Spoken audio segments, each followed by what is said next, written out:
Ladies পার্লারের ভিতর যদিও পুরুষের প্রবেশ নিষেধ, কিন্তু আমাকে ঠিকই ঢোকার অনুমতি দেওয়া হয়েছে। দেওয়ার কারণ হলো আমার স্ত্রী শ্রাবণী।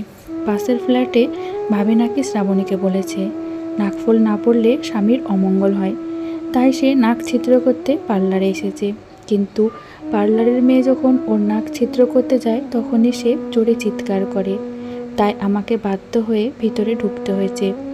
ভিতরে ঢুকে দেখি ভয়ে শ্রাবণীর সারা মুখ লাল হয়ে গেছে। আমাকে দেখেই কান্না করতে করতে বলল, আমি যদি নাক ছিদ্র করতে গিয়ে মারা যাই তাহলে কিন্তু তুমি দ্বিতীয় বিয়ে করতে পারবে না। যদি করো তাহলে কিন্তু আমি ভূত হয়ে তোমার ঘাড়ে চেপে বসবো।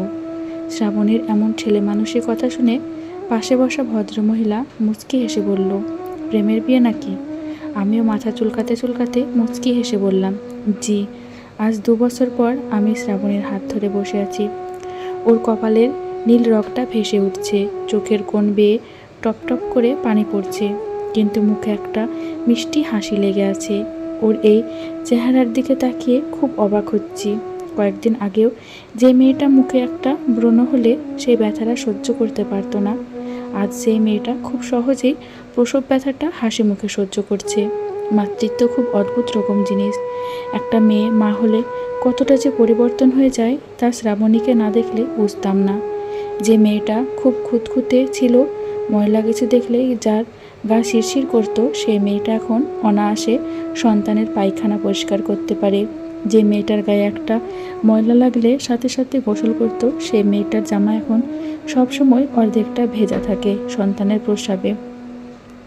আমি আমার মেয়ে নাজহাকে আমার বুকের উপর বসিয়ে খেলছিলাম।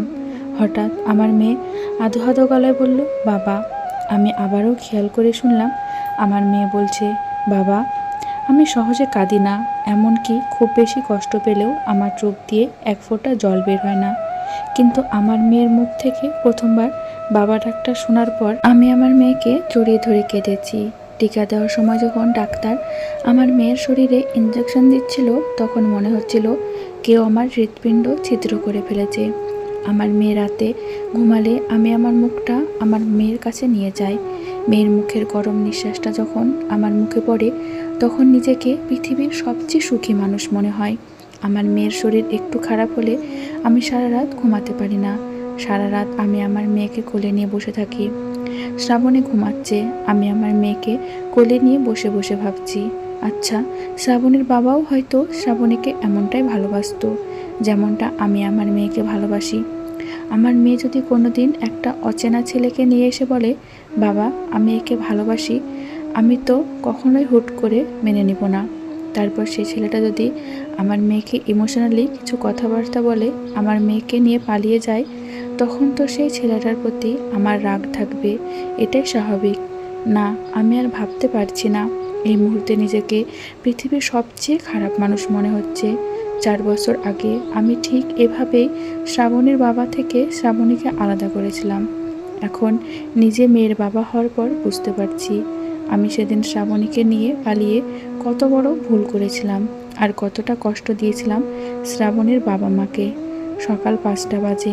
আমি শ্রাবণীকে ঘুম থেকে ডেকে বললাম, তাড়াতাড়ি তৈরি হয়ে নাও তো। শ্রাবণী ঘুম ঘুম চোখে বলল, এত সকালে কোথায় যাব? ময়মনসিংহ যাব।